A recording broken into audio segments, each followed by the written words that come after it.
He is staring down the 10th ranked hunter in the world, a professional killer with a massive blade and zero mercy. Most people would be running for their lives, but our boy is just getting warmed up. He's about to show this world what a real hero looks like.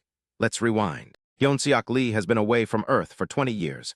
Today, he finally takes down the great monster to save this world. White light floods the horizon, while fire and debris rain down on the ruined landscape. A colossal explosion swallows the area before a dark silhouette, with piercing red eyes, emerges from the smoke. The winged monster mocks our boy for surviving the blast.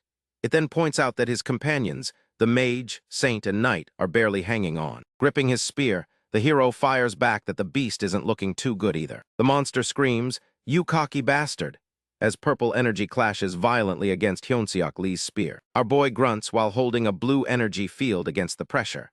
The monster threatens to tear him to pieces if he won't surrender. Blasted backward by purple energy, the protagonist hits the ground hard.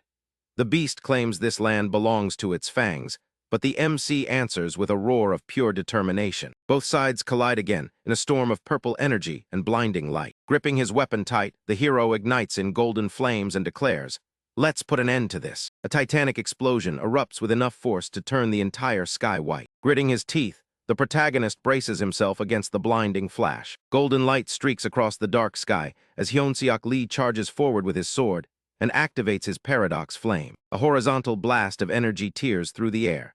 Stomping his foot to shatter the earth, our boy strikes the monster with fierce resolve. Two gaping craters scar the earth, radiating heat and orange energy. The ground crumbles into debris as a glowing energy pattern forms. Hyun-seok Lee stands on business by blocking a heavy punch with his bare arm. The monster swings a clawed arm wreathed in red aura. Moving with speed, the hero counters with a sharp energy slash. Kneeling in the dirt with blood on his cheek, the protagonist braces himself on his sword and grunts in pain. The beast snarls that his attacks can't even leave a scratch. His hand glowing with red energy, the MC retorts, "Weak, huh?" Raising his blazing sword, the hero stares with glowing red eyes and declares, "It's more than enough to cut through your arrogance." The paradox flame crest ignites above the scorched ground, where shattered armor lies in the embers. The protagonist stands tall while the monster is getting cooked in a burst of red flames. The beast can't believe a human is actually holding its ground. Despite his injuries, our boy looks the beast in the eye and states, "I already told you, I'm not from this world." The monster ignores him, rambling about how it will just resurrect later. Shock takes over the monster's face as it realizes something is very wrong. Watching the beast fade, Hyun-seok Lee asks, "Can't resurrect anymore, can you?" Black flames begin to consume the monster as the MC explains his paradox flame burns away its very being, memories, and reason. The cycle of resurrection is officially over. Standing before the dissipating beast, the protagonist declares he is burning its existence itself. The monster curses him, claiming he will never be remembered as the hero who saved this world. The hero admits the same fate applies to the other two. In the background, the knight gives a slow nod. With a furious look, Hyun-seok Lee reveals the knight was ordered by the emperor to kill him after the battle. That coward was afraid of losing his throne, but the protagonist's aura is already on another level. The mage scowls as the MC exposes him for conducting human experiments. Our boy is standing on by opposing slavery, even when everyone else hates him for it. Red marks showing on his face, the hero admits he knew those fools planned to kill him the whole time. His response, "I've known for the past 5 years." Glowing with red energy, the monster is baffled and asks why the protagonist didn't simply destroy the world that turned against him. Looking weary and scarred, the protagonist completes his sentence with a heavy truth, "I want to go home." The beast's eyes glow furiously as it repeats the hero's wish in disbelief. 20 years ago on Earth, Chan-seok-yu was a regular office worker before a goddess dragged him into this world to play savior. This place wasn't a fantasy dream. It was an absolute hellscape of bones and screaming people. The only way out was to kill every monster in sight. After 2 decades of training and battle, the MC deals with guards who care more about curfew than the people they should protect. "You may be the hero, but you're still not allowed to break curfew," they tell him. Carrying an unconscious boy he rescued, the protagonist demands entry.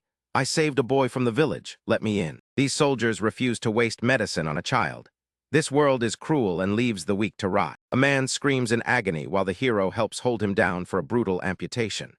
Medical care in this world is medieval, and without healers, even a mild infection leads to someone losing a limb. The boy the hero saved was later captured by monsters, and now robed figures prepare the burning stakes.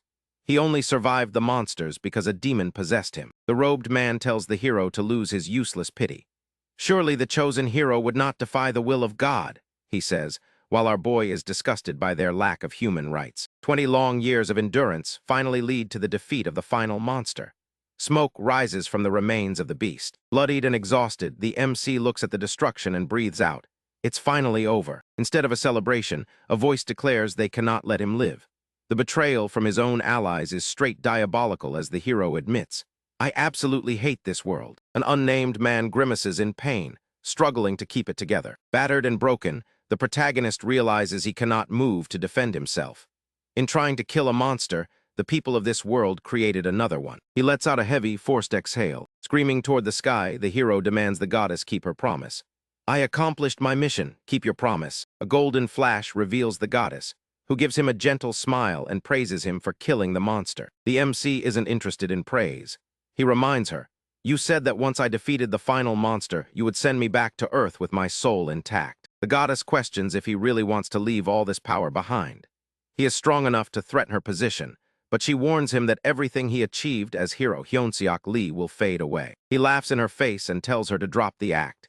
He knows she's relieved to see him go because his aura is officially too much for her to handle. She asks one last time if he'll regret this decision. Letting his weapons clatter to the ground, he declares he only wants to return to the world he knew. The hero stands firm and gives the final okay. Reaching his hand up, he thinks about how he is finally leaving this terrible place behind. Golden light engulfs him as the goddess reveals a catch. His original body on Earth has already perished. She promises to place his soul in a new body, though it belongs to someone fated to die soon.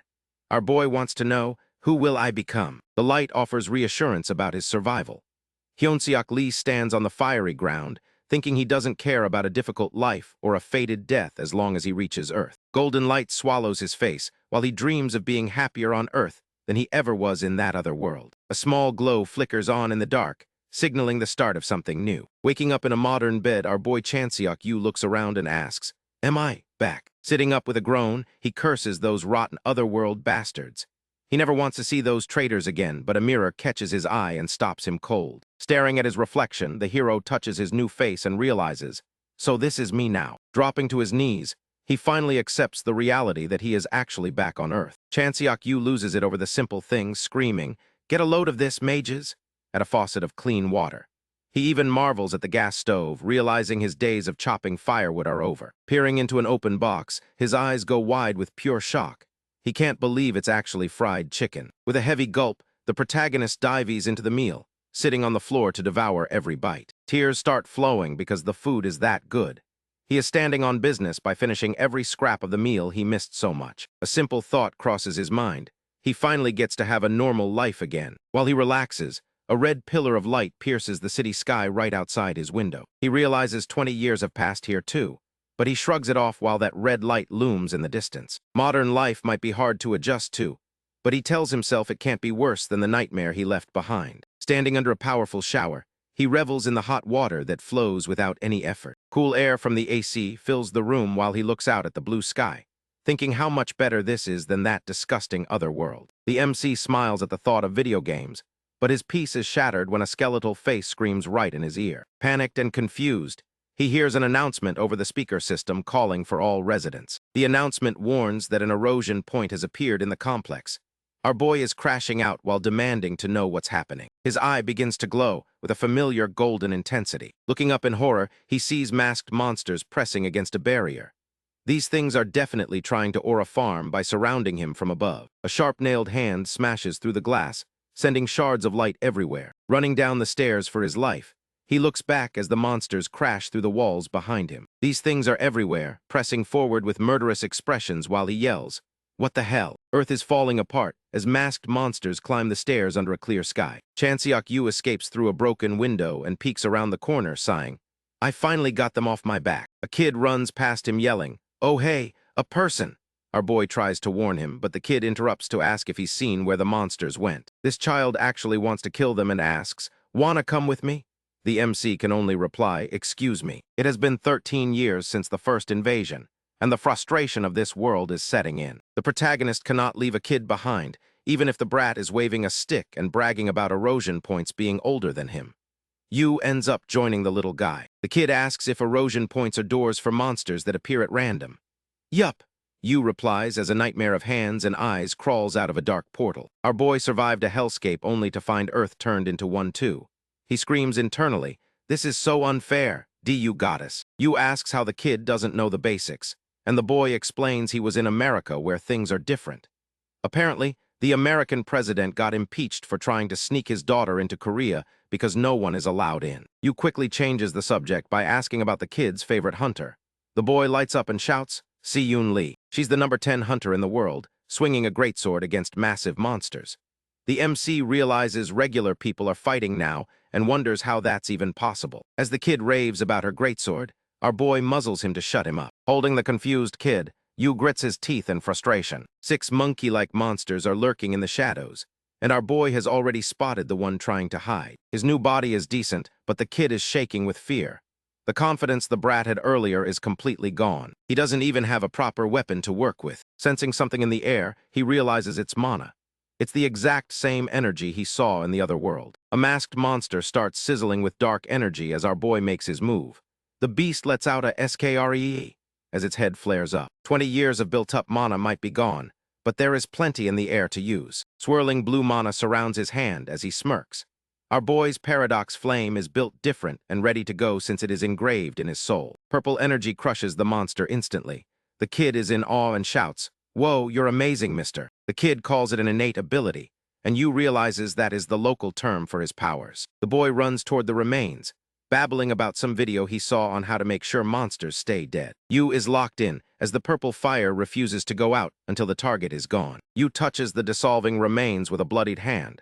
Whatever this MeTube thing is, the kid needs to find better hobbies. Standing over the boy, he tells him flat out to stop watching those videos. He asks to borrow the kid's staff, and the boy hands it over as the MC prepares to move. Shadows of multiple monsters loom over the kid, but Yu is already leaping into action with total focus. A sweeping arc of energy sends blood flying and blasts a monster backward. Yu swings the borrowed staff with enough force to create black and white trails of energy. Our boy has officially diffed these monsters while the kid watches with wide eyes. Chanseok Yu stands there catching his breath while the kid screams at him, asking if he is a hunter in disguise. Our protagonist can only let out a heavy sigh in response. Blood splatters the pavement, forcing Yu to realize his dream of a quiet life is dead. He grinds his teeth, frustrated that Earth has turned into such a disaster while he was gone. He stares at the carnage and wonders if this world is actually any different from the monster-infested hellhole he just left. A massive crowd shifts through the enclosure as the heavy shelter barrier finally groans open. Walking out, Yu asks if MeTube is only for kids, but Yoonseong tells him he has clearly been living under a rock. A woman's scream pierces the air as she spots her son in the crowd. The mother rushes over to pull Yoonseong close while thanking the MC for his help. Looking at her expensive jewelry, Yu realizes the boy is a certified rich kid. A sudden impact from above sends everyone reeling as a heavy fist slams into the structure with massive force. The wall shatters into pieces, sending debris flying as a monster lets out a high-pitched shriek. Panic erupts as the shelter wall gives way. While everyone screams to run for it, the kid grips his stick with a terrified but determined look. Yu looks up with an annoyed expression, thinking about how his simple request for peace was ignored. Clutching his side, the MC asked himself if wanting to return to a normal home was really asking too much. A deep, bloody gash opens up across his palm from the previous struggle. Yu looks at the boy and asks why a wealthy kid would ever want to be a hunter instead of staying safe in a bunker. Yoonseong snaps back that he is not a kid. The boy reveals he lost his father when an erosion point opened in a bunker, proving nowhere on Earth is truly safe anymore. Even though he is scared, Yoonseong declares he wants to become the strongest hunter and wipe out every erosion point. The kid shouts his goal to save the entire world, leaving Yu completely stunned. Smiling, the MC tells him he will be a great hunter, but he adds that the boy will not be the one to save the world. His mother drags him away to escape, but a heavy stomp nearby makes everyone freeze in their tracks. Yoonseong calls out to the man who saved him one last time. Surrounded by a swirling purple aura, Chanseok Yu declares that saving the world is his job. Our boy gives one final piece of advice about needing to know your stuff before walking away. After 20 years of fighting in another world, Yu returned to find an Earth covered in mysterious erosion points. Despite the big talk about saving the world, we find our hero looking tired and doing absolutely nothing in a dark room. He stares at a victory screen on his monitor and pops a snack, complaining that the game is too easy. A soda can clicks open as he settles into his seat for another round. Slouching in his chair, he reflects on his heroic speech and realizes his resolve fell off before he even got started. Tapping a soda can, Yu is soaking in the perks of modern life like endless food and games. He considers ordering more until a notification dings on his phone. His heart drops at a bank balance of $3. Severance pay from that old logistics job is officially empty. Finding a decent company in this economy is a nightmare. With erosion points tanking the market, everyone is losing money. Survival without a job in modern society is looking impossible. Most places won't even look at someone without a resume. A bright flash on the screen catches his eye as he stares at a hunter recruitment ad. Maybe it is time for a career change. Our boy admits, I do have some experience in this area. The Hunter Association skyscraper looms over the city like a titan. Walking through the halls with a crowd of suits, you can hardly believe he's actually trying to become a hunter. A man with a loose tie tells everyone to relax because these trials are a formality. His buddy adds, all it takes is having an innate ability. Spiky-haired applicants look down their noses at the others. To them, everyone else in the room is a small fry. A woman with long dark hair clicks her way down the hall. She's already worried about getting too famous. Commotion breaks out as a man gets shoved aside. He snaps back until he realizes it's Si-Yoon Lee. Global Ranker 10 and Janabi Guild partner Si-Yoon Lee stands ready with her pipe. The crowd is buzzing because she was supposed to be clearing erosion points elsewhere. Spectators whisper, who do you think they're here to see? A profile for Academy grad Sang, a hand pops up. She's a swordswoman with electricity powers. A man in sunglasses jokes about using her as a battery charger before a staff member shuts him down. They're debating if her academy skills will translate to the field. The man with sunglasses shouts that real hunting is about experience. He's reminded that many top students fail to cook once they face actual combat. Monsters with far too many eyes swarm students in a flashback. Academy training is a joke compared to the chaos of a real battle. The arena is packed with cheering fans as the first match is announced. Si-Yoon Lee sits back, waiting for someone to prove their worth a recruitment offer. A staff member notices something unusual about the next candidate. The lead recruiter looks genuinely surprised. Everyone is losing their minds because the next guy isn't even an academy student. This is an unprecedented move for a civilian. Walking out into the blinding arena lights, Chanseok-yu still hasn't adjusted to his new name. The announcer screams for the crowd to give him a hand. It's practice weapons only and no life-threatening injuries allowed. Yu stands across from a blonde opponent as the rules are laid out. Our hero is locked in on two goals: saving this ruined world and eating whatever he wants in peace. If he wants to live that lazy life, he has to dominate this tournament. The announcer tells them to get into position. The announcer bellows, "Fight!" The blonde opponent lunges with a flaming spear, laughing at Yu for not having any mana. The spearman is feeling himself, shouting, "I'm the Academy's undefeated spearman." A flaming spear tip rushes toward the MC's eye.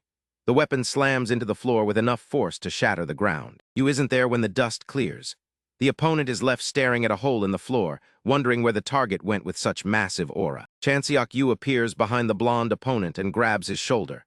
"You're really bad with a spear," he states before burying a powerful punch into the guy's stomach. Yu stomps his foot down with heavy force. Connecting squarely with the opponent's face, Yu's punch distorts the man's features. The guy coughs violently, eyes rolling back in sheer agony. Our boy stands over his fallen foe, wondering how it's over already. He used his fists to avoid doing too much damage, yet he's still disappointed by the low level of these hunter hopefuls. Watching from the sidelines, the woman with dark green hair wonders who this guy actually is. A man in sunglasses notes Yu's history at a logistics company and his lack of mana. He concludes that the MC is getting lucky. A small piece of wrapped taffy candy sits in a pair of hands, silencing the man with a finger to her lips. The woman watches as he realizes Yu is standing on business by hiding his mana on purpose. Scratching his neck, Yu decides he needs to make it clear who won to prove his worth. The blonde opponent looks up in shock as Yu approaches. "How did you?" he stammers. Delivering a heavy downward kick, Yu assures him this won't be fatal. The opponent's face contorts as the blow lands. Debris scatters as the impact shakes the area. The match is officially over as the blonde fighter lies in the smoke, bruised and beaten. Chanseok-Yu is the winner. Men in the stands react with wide-eyed surprise at the outcome. Focused and intense, the green-haired woman turns her head to follow the action. Conversations buzz through the stadium as the men in suits continue their animated discussion. "While everyone else is busy talking, I'm going to make a move," the woman says. She's heading straight to the association president. Yu levels every rookie in his path, punching a hammer-wielding hunter right in the face. He can't believe how weak everyone is at this academy. Frustration sets in as our boy wonders if there's a single strong opponent in the entire place. The suits in the stands get excited when a new fighter appears on the field. The announcer introduces Sang, a hand for the finals. She grips a katana as the crowd wonders if she can stop the super rookie's rampage. "Oh, not bad," Yu remarks. Sang, a hand, smirks back, noticing he has more mana than anyone else they've seen today. She claims his luck is about to run out, but Yu diffs her attitude immediately. "Do they teach click lines like that at the academy too?" he asks. Assuming he has no innate ability since he's only using fists, Sang, a hand, warns him she won't be taking it easy. Her eyes begin to glow with electric energy. Our boy looks a bit awkward as a dark figure looms behind him. He explains he actually has a dangerous ability, but is choosing to hide it for their safety. Yu takes a deep breath and prepares himself as the announcer calls out for the fighters to get ready. Sang, a hand, crouches low as insane aura and electricity crackle around her. The announcer screams, "Fight!" Electricity rumbles around Sang, a hand's hands as she grips her sword.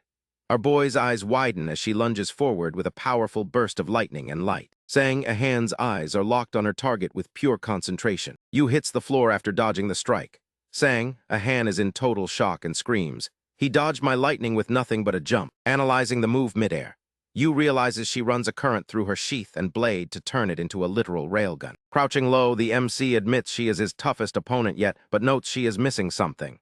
"You're too focused on attacking," he explains while she stands there confused. Yu identifies her tactical error. To draw her sword faster, she put up magnetic rails in the air that gave away her trajectory. With a confident smirk, our boy asks, "What kind of fool would just stand there and let you land an attack?" Telling him to quit the cocky act, Sang, a hand, lunges again. She surrounds herself with green lightning and declares, "I can beat you without that attack." Yu dashes away from the strike and mocks her intelligence. His taunts send her into a total rage as green electricity surges with more power. A massive explosion of energy erupts where the protagonist stood, but he managed to slip away from the impact. Dodging through the air, Yu notices her straining to gather mana by force. He knows that's a one-way ticket to a serious injury. Our boy prepares to end the fight until a new white-haired guy appears with a sword and shouts for them to halt. The MC smirks at the newcomer and says, "If this hurts, raise your left hand." He follows up with a heavy punch to the stomach that lifts the guy off the floor. The white-haired man coughs up blood as Yu's fist clenches for the next strike. Yu cooks him with a rapid barrage of punches that leave no room for a counter. One final swing lands with enough force to send the guy flying backward. With blood on his face and eyes wide, the white-haired man crashes to the ground, completely out for the count. Spectators are losing their minds over how a top academy graduate got handled so easily. Adjusting his shoulder, Yu looks back at his fallen opponent. He figures she's powerful but relied way too much on mana instead of physical training. Sang, a hand, makes a pained sound and weakly tries to raise her hand. Yu wonders if she actually wants to keep the fight going. A man in a suit kneels to check on her while she trembles on the floor. Thinking back to his past as hero Hyunseok Lee, Yu realizes his left-hand comment might have been a bit too mean for a joke. The arena is a mess as a man in a suit kneels by the fallen fighter while someone else rushes onto the floor. Surprise hits everyone when a hand reaches out near a neck. The announcer shouts that the next event is changing and tells the MC to take a break. Yu is caught off guard because he thought the day was done. It turns out the winner has to face an active hunter in a special match. The association president gave the green light for this to proceed. Seeing the crowd go wild, Yu realizes his next opponent must have serious aura. He knows they are looking for a reason to test his limits. Sparks fly as a sword scrapes against the ground, and a voice asks for Chanseok Yu. A figure moves through the shadows, explaining that this sudden match is the best way to gauge his actual skill. Si-Yoon Lee of Janabi stands tall with a massive red and silver blade, ready to show why she's a pro. Si-Yoon Lee smirks at our boy and says, "You look like you need a bigger challenge. Why don't you fight me next?"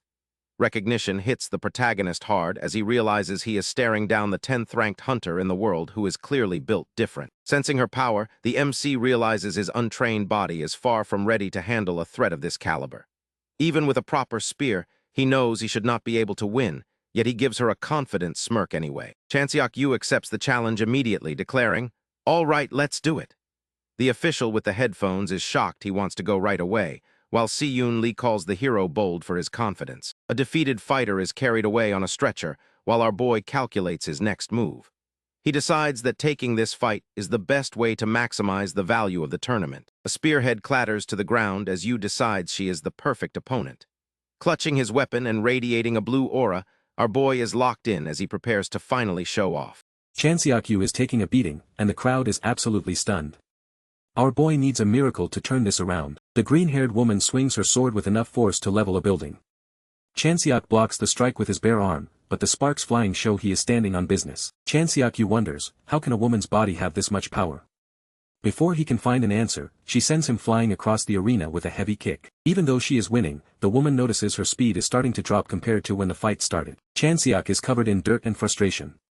He knows there are openings, but this current body lacks the physical ability to exploit them. Standing calmly, the woman admits she was only looking for a warm-up. She is actually impressed he lasted 30 minutes when she expected 5. Stepping firmly onto the floor, she draws a large... Chanseok lets out a tired breath as he realizes the mana in the air is too thin. He leaps forward and screams, "Paradox Flame." The woman's eyes go wide, as Chanseok delivers a counterkick that actually knocks her back through the debris. Dust settles around him as she looks over her shoulder, trying to figure out how he managed that attack. She realizes he should have been hit by her swing and mutters, "You." Swirling purple and black energy begins to surround our boy. He is really him. Standing tall amidst the energy, he declares, "Paradox Flame." This was his go-to move before he ever returned to Earth. He says, "I trust this power the most." His white shirt stays perfectly clean because this power does not burn physical matter. Unlike normal flames, the Paradox Flame ignores his clothing entirely. Gripping a spear, Chanseok looks ready for round 2 as that shadowy energy pours out of him. He moves so fast he is a blur. Right now, he is looking for a specific concept to incinerate. The woman is shocked by his sudden burst of speed. She does not realize he cooked the very concept of fatigue to keep moving. Dropping from above with his spear, he forces a powerful impact. Her response is pure shock as she asks, "You recovered in that short time." He blocks her next lunge as she starts to notice the mana in the air is acting weird. She wonders if he is the cause of these fluctuations. A blue glow radiates from him as he stares her down with massive aura. He is using his own mana to fuel a cycle that keeps the flame alive. Stomping his foot down, he realizes he has entered an endless cycle of power. The woman in the black coat lunges with her eyes glowing white. Chanseok's voice rings out, "In other words, my specialty is." The hunter continues her downward strike, shattering the ground and sending debris flying everywhere. Eyes burning with intensity, she stares Chanseok down and asks, "Are you going to keep this up?" Stomping his foot down to kick up a cloud of dust, Chanseok refuses to let go, acting like someone who has latched onto a leg and won't release it. Our boy is locked in as he declares, "I can still keep going, you know." Chanseok asks the woman if she happens to like guys who don't know when to quit. Her response is cold as she smirks and says, "No, I absolutely hate them." The Paradox Flame leaves a residue behind that cannot be burned twice. Once everything turns to ash, the flame finally vanishes. After a grueling 4 hours and 17 minutes, Chanseok lies defeated on the arena floor. Si-yoon stands over him with her sword and asks, "You held out for a long time. Wanna go for more?" The official announcement rings out that Hunter Lee Si-yoon is the victor after Chanseok forfeits. She stands there holding a swirl lollipop. Seeing that specific lollipop sends a shock through the suited men in the crowd. Offering him the candy and a business card, Si-yoon rewards his hard work. The card identifies her as a partner hunter for Janabi LLC. She gives him a bright smile and tells him to call her so they can talk details later. As the trial concludes, the announcer calls for the winner Yu Chanseok to come to the stage. Our boy bites into his lollipop and wonders if Janabi is actually a hunter agency. Examining his new hunter license on his phone, Chanseok is stunned by the advanced tech, from the equipment market to satellite communication. He barely hears the voice asking, "Hunter Yu Chanseok, right?" This guy is an absolute unit as he towers over our boy with a spiky-haired grin. Chanseok looks up at the 2-meter-tall giant and asks for his identity. The man presents a card for the Tibik Guild. Yoon Seong-hyun formally invites him to join his specific team. Seong-hyun promises that Chanseok will shine under his leadership. Looking him in the eye, the MC realizes the giant isn't lying. A woman with long dark hair smiles as she hands over her number, telling him to call her. Chanseok hesitates to give a firm answer, needing time to think it over. Seong-hyun laughs and says he wasn't demanding an immediate choice. A large hand rests firmly on the protagonist's shoulder as the giant prepares to speak. He leans in with an intense expression and warns, "You better think this through properly." After the threat, he simply walks away. Watching him go, Chanseok immediately decides he is skipping the Tibik Guild entirely. Si-yoon Lee picks up her phone to find a message from the MC asking where to meet. He tells her to meet him at the hut on the 2nd floor of the association building. Reaching the cafe, Chanseok is greeted by a bright-faced worker in a yellow beret welcoming him to the shop. Si-yoon is already there, waving him over to her table with a smile. Walking through the cafe, Chanseok mentions that a huge guy already tried to recruit him. Si-yoon explains that having Yoon Seong-hyun interested in him will scare off most other guilds. Chanseok asks if her agency, Janabi, feels the same way. While eating dessert, Si-yoon casually says, I have no intention of recruiting you. Our boy gets diffed by the unexpected rejection. Chanseok suggests working as a freelancer instead of joining a guild. Our boy wonders if he even needs a guild membership. Si-yoon mentions that Yoon Seong-hyun's offer was probably for a junior position. Chanseok asks for clarification on junior and partner roles. Si-yoon realizes he never attended a hunter academy. She explains that guild ranks are split into junior, senior, and partner. Si-yoon notes that juniors and seniors follow partner hunters on teams. She describes them as basic salaried employees. Partners aren't employees but owners. They take a share of the net profits instead of a regular salary. Chanseok points out it sounds exactly like a law firm.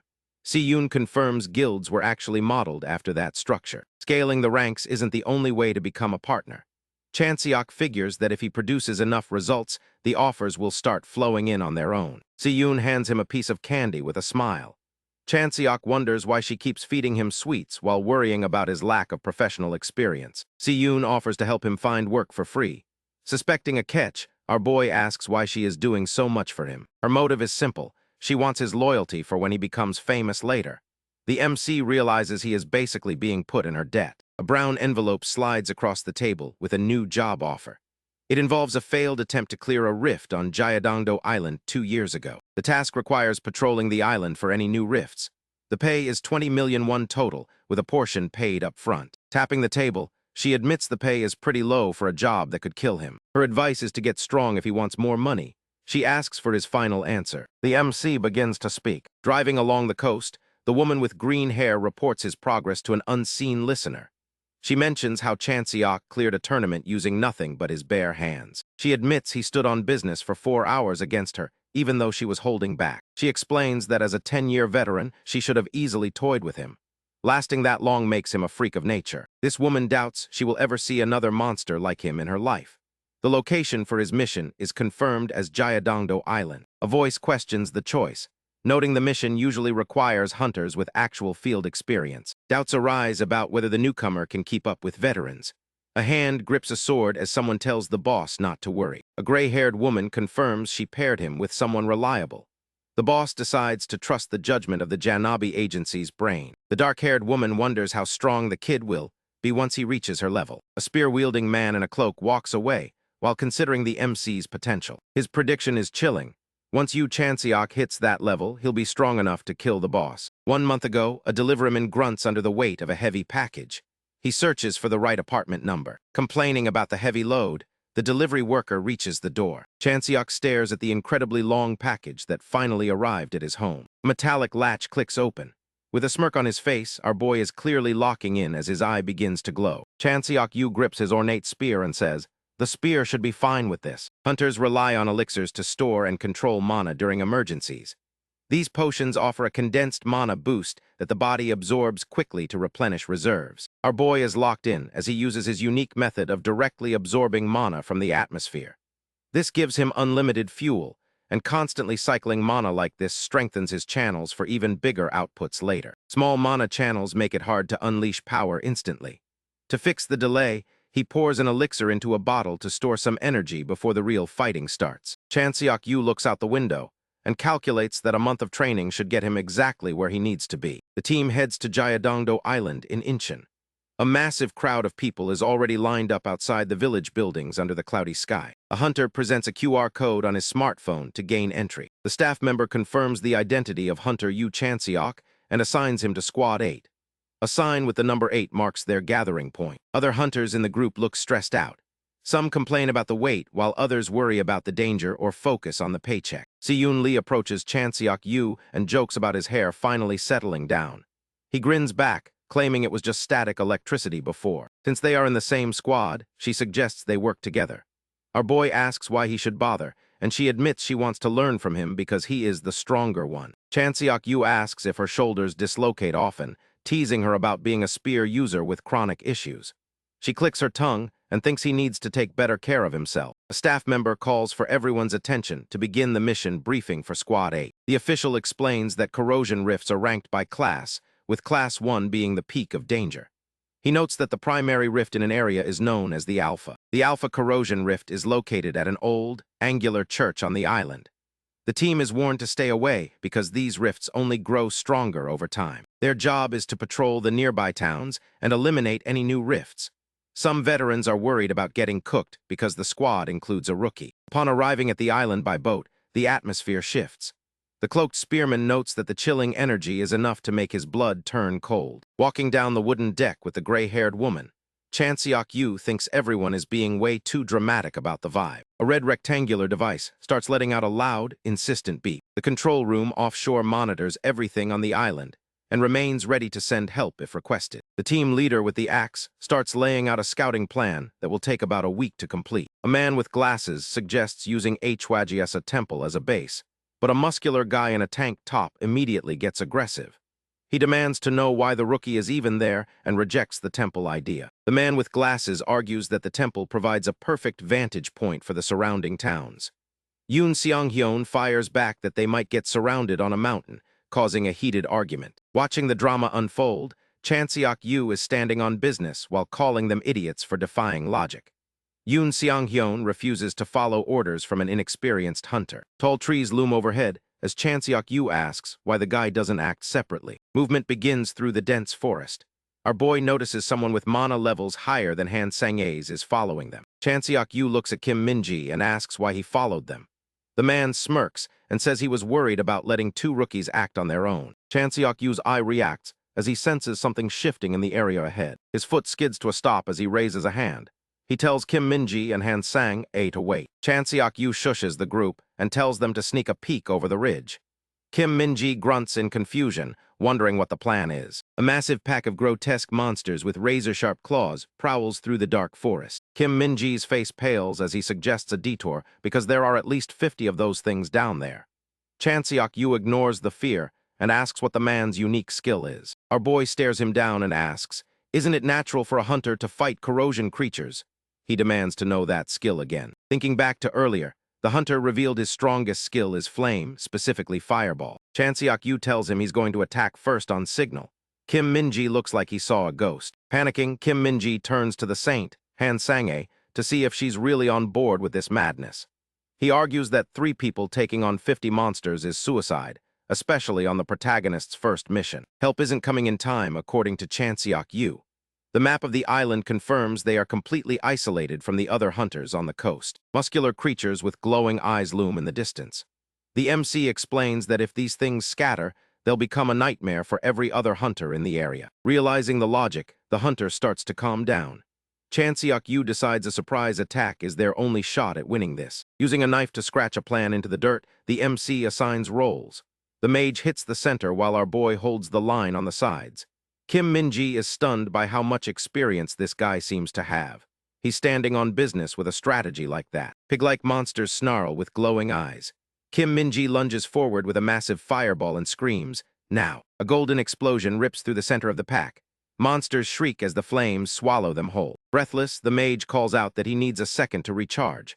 Our boy smirks and tells him to fire again the moment he's ready. Light begins to gather in the hunter's hand again. Chanseok-yu stomps his foot and launches himself forward with incredible speed. Focus sharpens in his eyes as he enters the fray. Moving like a blur, the protagonist carves through the shadows. He prioritizes efficiency, knowing that dividing roles is the only way to survive this. A green creature charges in, but the MC intercepts it before it can reach the mage. He knows he can't block every single monster alone, but he's going to try. Explaining that role division is the key to victory, he keeps the pressure on.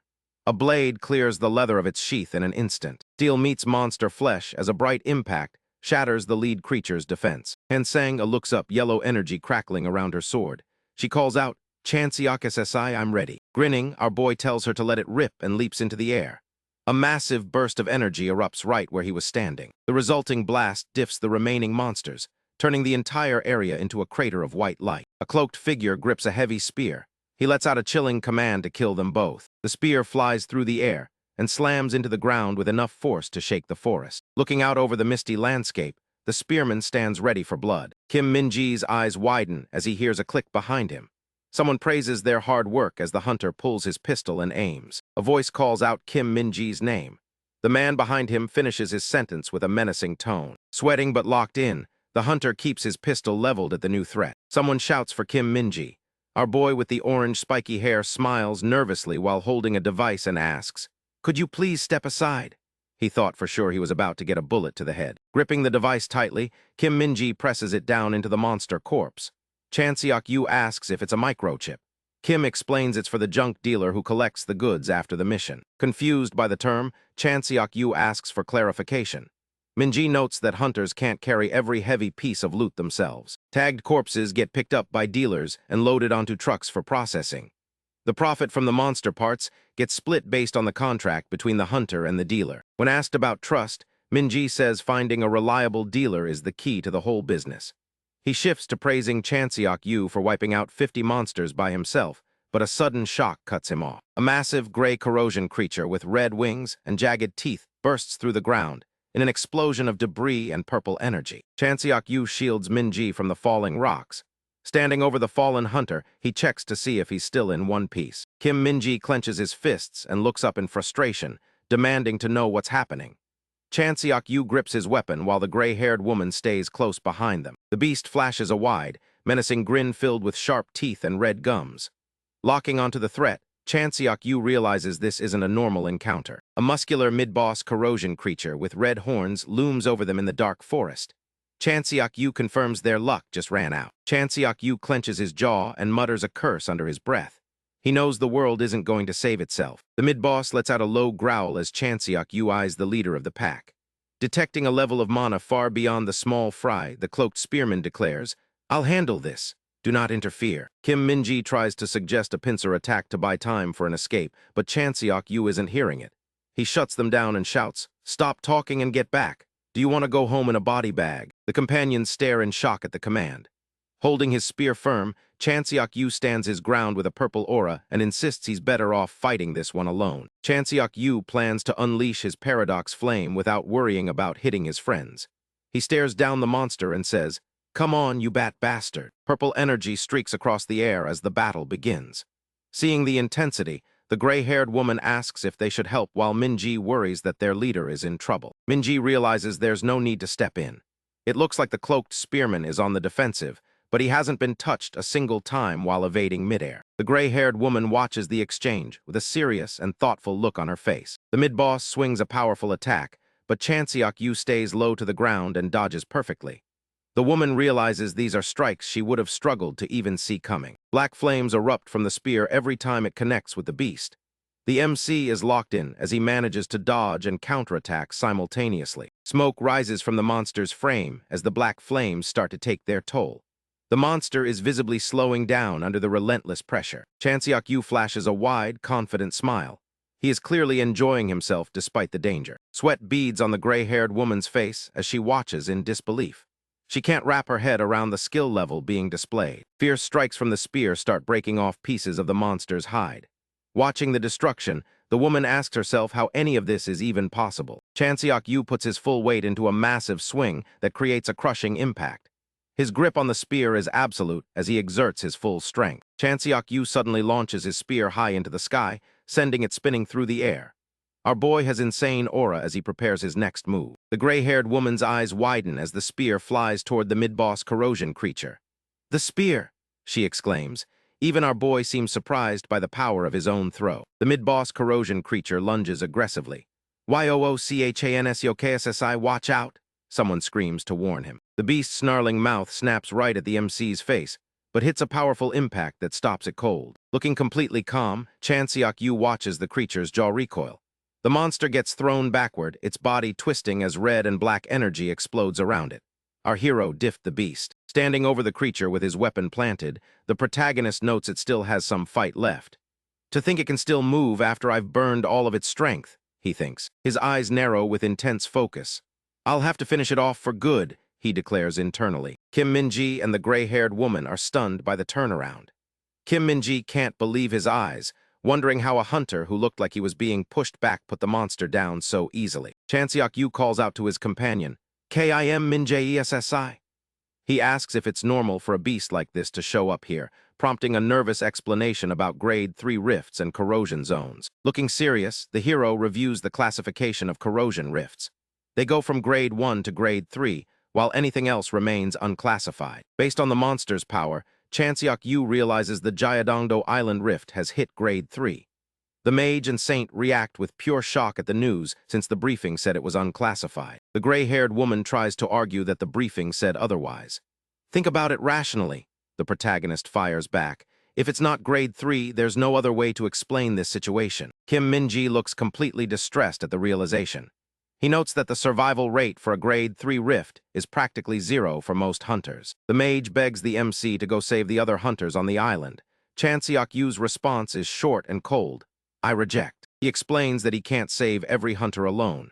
Their mission is to find and kill the rifts, and in this line of work, you have to accept that not everyone makes it back alive. The gray-haired woman asks if he'd feel the same if he were the one begging to be saved. Chanseok-yu scoffs at the idea of compassion being a factor in the mission. His expression turns cold as he clarifies his stance. I'm not saying this because I don't understand the emotions people would feel, he states. I'm talking about the outcome. Images of a man being engulfed in energy flash through his mind as he reflects on mortality. He knows that in this world, some deaths are simply unavoidable. With a slight smirk, he tells them that no matter what you feel in a desperate moment, you die. He warns them not to be swayed by emotion. Looking at the traditional building in the dark, he thinks about how a soft mindset is a death sentence in a world like this. A foot steps onto the floor as the group reconvenes outside. The building is secure, and the area is clear of other corrupted beings for the time being. The orange-haired man points out lights in the distance. He notes that the lights make it easy to see where the other hunters are located. The protagonist realizes those lights are a huge mistake. Using light reveals your location to every monster roaming in the dark. A monster with red horns grins in the shadows. If more of those show up, the hunters using lights are in serious trouble. Chanseok-yu grabs his phone and sends a mass text to every hunter on the island. He warns them that the monster level suggests the rift is now Grade 3. The message tells them to kill the lights immediately to avoid being hunted. So, someone starts to ask as they consider the next step. The group discusses the rift mechanics. If the core is destroyed, the entire corrupted zone and its monsters will vanish for good. Chanseok-yu realizes his path is clear. I'll have to destroy the corrosion rift, he decides while looking up at the stars. The gray-haired woman and the orange-haired man take a moment to rest. Both look exhausted after the recent battle. A hand reaches out to set a purple alarm device. This should signal if any monsters approach while they recover. Lying on the ground with his spear, the hero prepares for the next phase. He is standing on business as he plans to finish this mission smoothly. Chanseok-yu's eyes snap open as he hears a sharp scrape against the ground. Gritting his teeth in frustration, our boy realizes his mistake and thinks, I jinxed it. Purple energy crackles around a clenched fist as a creature growls and asks, You again. Chanseok-yu locks his focus forward with a look of pure determination. Gripping his spear, the protagonist stares up at a towering, shadowy beast with a purple, cat-like face and glowing white eyes. This creature has some serious aura as it declares, I haven't seen that face before.